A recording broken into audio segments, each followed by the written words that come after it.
Bueno, seguimos en este cronómetro hacia atrás ya, en los últimos estertores de este año 2022, haciendo balance desde distintos ámbitos y la salud mental es inevitablemente uno de ellos, por lo cotidiano, que a veces no nos damos cuenta, pero también sobre todo por la situación que muchas personas están atravesando como directamente afectadas por esta erupción, a pesar de haber transcurrido ya un año desde que se declarara por finalizada la erupción. Maripaz Magdalena, de Salud Mental La Palma, muy buenos días. Muy buenos días, Eduardo, y muy buenos días a todos. Bueno, la primera pregunta es, ya mirando hacia atrás, terminando este año 2022, ¿cómo están las personas afectadas por la erupción un año después? Bien, pues las personas que han sido damnificadas por el volcán de manera directa, siempre aludo al hecho de que en un primer momento se tenía la esperanza de, una vez finalizado lo que era la erupción en sí, volver a retomar sus vidas de una manera pronta. Quizás, Eduardo, debido al desconocimiento que todos y todos teníamos respecto a lo que significaba una catástrofe natural como es un volcán, ¿no? Y ahora en estos momentos yo siempre hablo de desesperanza.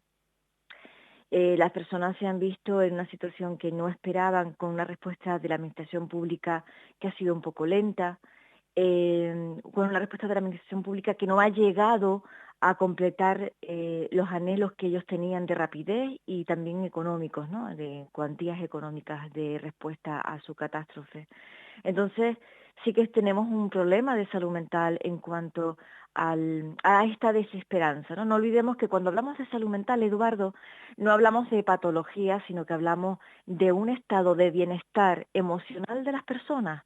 Entonces, es un tema muy sutil, porque también es verdad que desde estamentos como puede ser el propio Servicio Canario de la Salud, se habla de que, bueno, que hablemos de salud mental cuando ya esté instaurado un problema de salud mental, cuando haya un diagnóstico, ¿bien? Son dos enfoques distintos. Para una ONG como Salud Mental que lleva ya este año 2023 comenzamos los actos de celebración de nuestro 25 aniversario, es decir, llevamos 25 años en la isla trabajando y apostando por la prevención en salud mental. Hablar de salud mental no significa que tengamos que esperar que las familias tengan un diagnóstico de depresión o un cuadro ansioso. Hablar de salud mental es prevenir esos cuadros ansiosos o esa depresión, por ponerte dos ejemplos, prevenir las situaciones ya de patología, sino que aliviemos ese estado de no bienestar emocional de tantísimas familias en el valle. Claro, entiendo prevenir. Hay estados emocionales que no implican una enfermedad mental, pero que pueden derivar en ella si no se tratan a tiempo. Por supuestísimo. No podemos estar esperando que una persona se caiga de una escalera para luego hacer una intervención y hacerle una operación de una pierna que se haya podido romper. Lo mejor será poner medios para que si se cae, la caída sea menor o poner mecanismos de prevención que todos, cuando hablamos de prevención, Eduardo, por ejemplo, en el ámbito laboral, yo creo que eso ya está inmerso en las personas, ya no hay que hablar de cuáles son los mecanismos de prevención, ¿verdad? En el ámbito laboral. Ujú. Pero cuando hablamos de prevención en materia de salud mental, todos y todas estamos todavía muy verdes. No sabemos qué se puede hacer porque no tenemos esa cultura, ¿no? No tenemos la cultura de prevenir en salud mental, sí de prevenir, por ejemplo, patologías como el cáncer, la prevención bucodental, cualquier ámbito de la salud, Eduardo, tiene una importante apuesta por prevención, excepto en salud mental, porque son o somos, la salud mental es una gran desconocida. Por ese motivo se tiene tanto desconocimiento. Entonces sí existen dos abordajes. El abordaje que se hace o se debe hacer cuando se instaura en la familia un problema de salud mental, que es necesario la atención psicofarmacológica, psiquiátrica, psicológica, para ayudar a las familias a salir adelante de ese problema, pero también existe un enfoque de prevención para esos menores, Eduardo, que durante la erupción volcánica vieron a sus familias perderlo todo, ellos mismos perdieron todo, sus familias ahora mismo no están en plenitud de facultades para ayudar a estos menores a seguir con su seguimiento académico, porque primero tendrían que solventar la situación precaria de habitabilidad en la que se encuentran y situación precaria económica en la que se encuentran. Es tantísimas las cosas que se deben hacer que muchas veces estás hablando de lo que es la prevención en salud mental, aunque parezca banal, es muy necesario porque sigue siendo esto, lo que yo digo, una gran desconocida. Y un año después, precisamente, claro, si se habla de desesperanza, de lentitud en la respuesta en la administración, de que se esperaba quizás por desconocimiento o otra situación un año después, de pronto nos encontramos en unas fechas navideñas que en cualquier circunstancia, personalmente, habrá quienes las vivan de una manera, quienes las viven de otra, con volcán o sin volcán. Son unas fechas para las que despierta mucha alegría entre muchas personas, pero también mucha tristeza en otras. ¿Estas fechas en concreto pueden marcar algo a estas personas afectadas por la erupción? Bueno, pues marcan, cuando hablamos de recursos habitacionales, marcan mucho el recordar lo que tenían y que no tienen. Mira, nosotros usamos siempre una frase anecdótica y es nuestra, y es que cuando el COVID no podíamos salir de nuestras casas y anhelábamos estar fuera de ellas, ¿verdad? Cuando la erupción volcánica, muchísimas personas no tenían una casa a la cual regresar. No siempre, y usamos siempre de lo que no se habla, no existe. Muchas veces se deja de hablar de asuntos importantísimos como este, Eduardo, porque hay un interés de no mencionar temas que son un poco escabrosos y que pondrían de relieve la gestión que no ha sido la esperada por los damnificados. Yo creo que esa sería la frase correcta, ¿no? Una gestión que, a pesar de que todo el mundo ha puesto la voluntad en resolver la situación de la mejor manera posible, sí que no ha sido la esperada, la necesitada por muchísimas personas. Entonces, cuando tú me preguntas cómo se deben sentir, pues yo te hago alusión a esta paradoja que es nuestra de cuando hacemos intervenciones. En un primer momento queríamos salir y en un segundo momento de erupción no teníamos dónde regresar. Cuando hablas de cosas escabrosas de las que es mejor no hablar, no sé, me viene a la cabeza ahora, por ejemplo, el suicidio, ¿no? Que también es un asunto tabú, pero que desde los profesionales de la psicología, de la psiquiatría, insisten en que hay que normalizarlo. Yo no sé si este punto de inflexión, este momento, un año después, encima, pues a lo mejor este anhelo de estar en una casa para pasar las Navidades y que no existe esa casa, no sé si puede derivar en algún pensamiento de este tipo.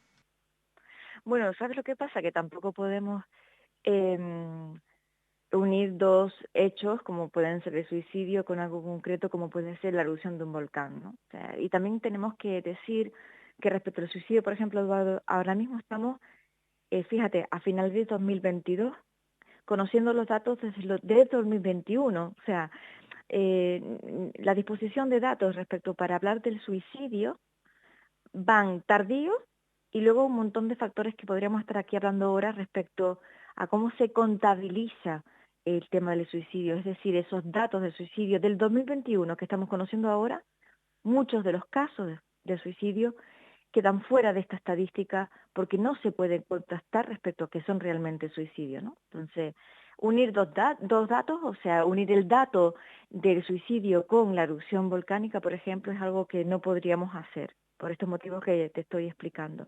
Pero sí es verdad que es un tema que nos preocupa muchísimo, muchísimo, porque, Eduardo, el tema del suicidio, a nivel mundial, pero bueno, hablando de nuestro territorio, sabes que es la primera causa de muerte no natural que existe, con unas cifras escalofriantes. En el 2022 se ha superado esa cifra, pero en el 2021 más de 4.000 fallecimientos ha habido en España, ¿verdad? En Canarias los datos hablan de 230 y siempre decimos que 11 personas al día, porque son las cifras, ¿no? Las estadísticas, son las que fallecen en estos momentos en nuestro país por esta conducta, ¿no? Por el comportamiento suicida. Yo creo que son datos muy preocupantes. También hay una franja de edad que son entre los 40 y los 69 cuando está la mayor incidencia.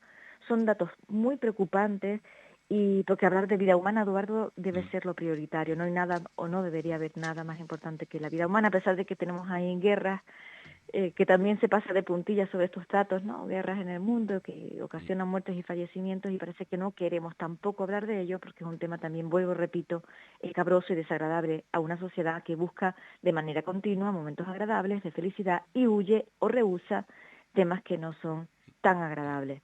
Sí, Sí, permíteme, Maribaz, porque con estos datos que estás dando, bueno, tenemos aquí una nota, ahora te voy a preguntar también, ¿no? Por el anuncio del sí, Servicio Canario de Salud, de impulsar la creación de una comisión intersectorial para la prevención de la conducta suicida, pero dentro de esos datos, efectivamente dices, los mayores casos de suicidio se dan en edades comprendidas entre los 40 y los 69 años. Corrígeme si me equivoco, pero ¿no existe una tendencia a creer o a pensar, quizás por desconocimiento, que esos suicidios se dan más en gente joven que en gente adulta? sí, claro, efectivamente. Hay una tendencia a pensar que esto está ocurriendo. ¿Sabes por qué? Porque es una tendencia, cuando hablamos de estos datos de 2021, porque son los datos a los que tenemos que ceñirnos, son los datos y estadísticas que tenemos. Pero es que en el 2022, en este año, estos 12 meses que, que ya estamos finalizando, esta incidencia sí se da entre los jóvenes, ¿vale? La edad temprana de entre los 15 y los 25 años son datos que todavía no están publicados, pero es la incidencia del año 2022, Y- ¿vale? y- Y mm, los jóvenes, de ahí tan importante que es la prevención.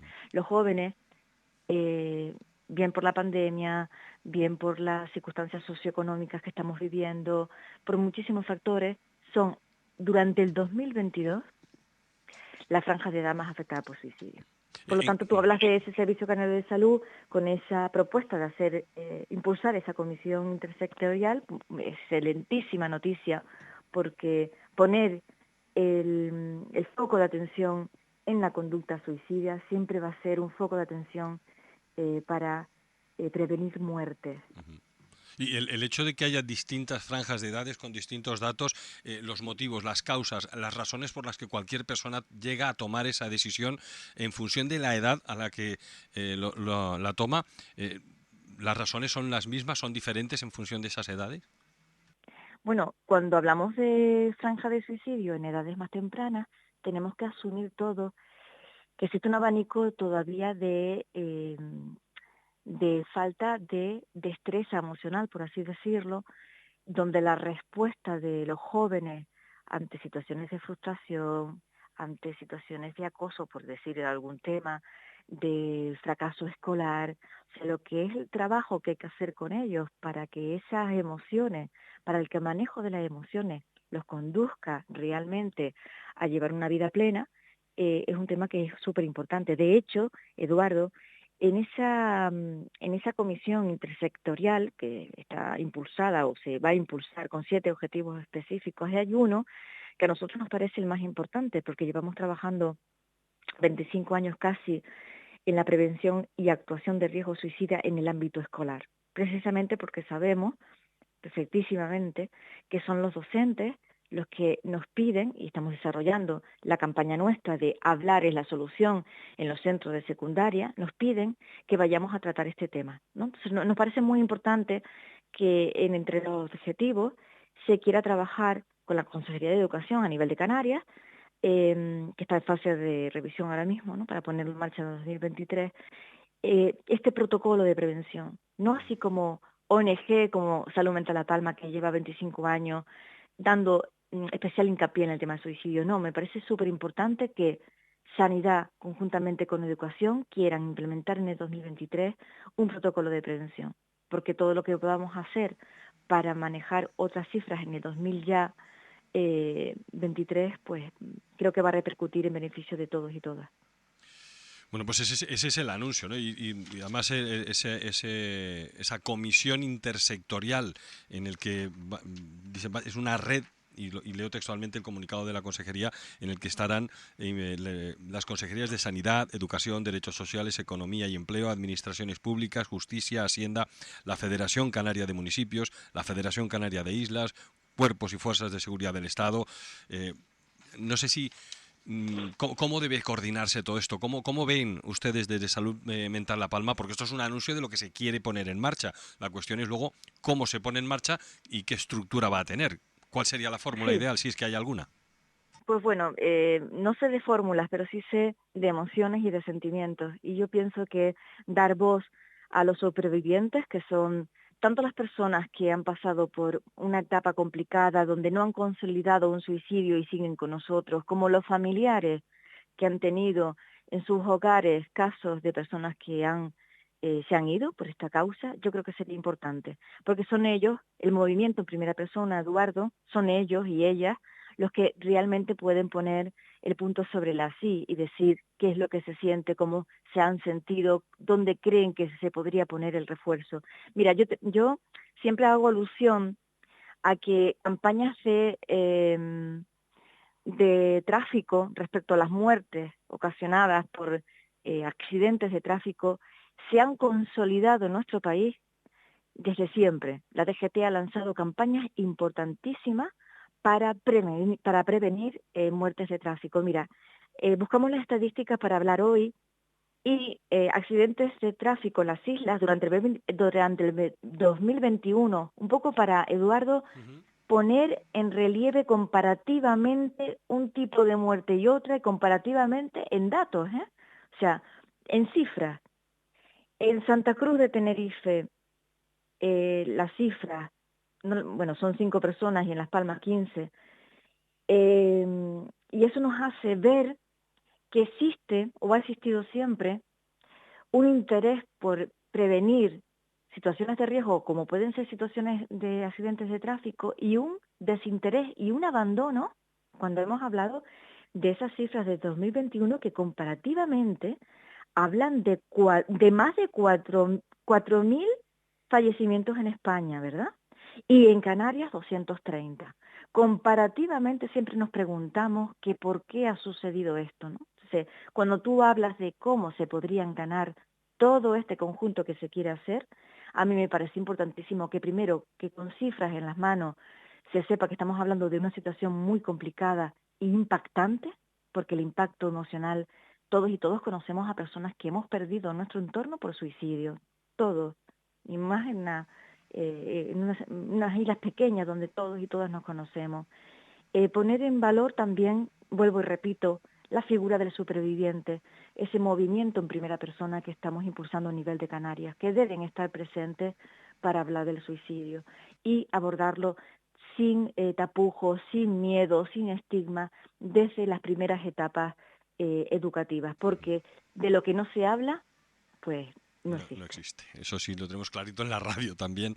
Uh-huh. De lo que nos habla no existe. Bueno, pues nos quedamos con esa excelente noticia que interpretan desde Salud Mental La Palma, el anuncio del Servicio Canario de Salud de impulsar esa comisión intersectorial para la prevención de la conducta suicida en Canarias, que bueno, se espera que se formalice a lo largo de 2023 y le seguiremos los pasos y seguiremos hablando de lo que es necesario hablar.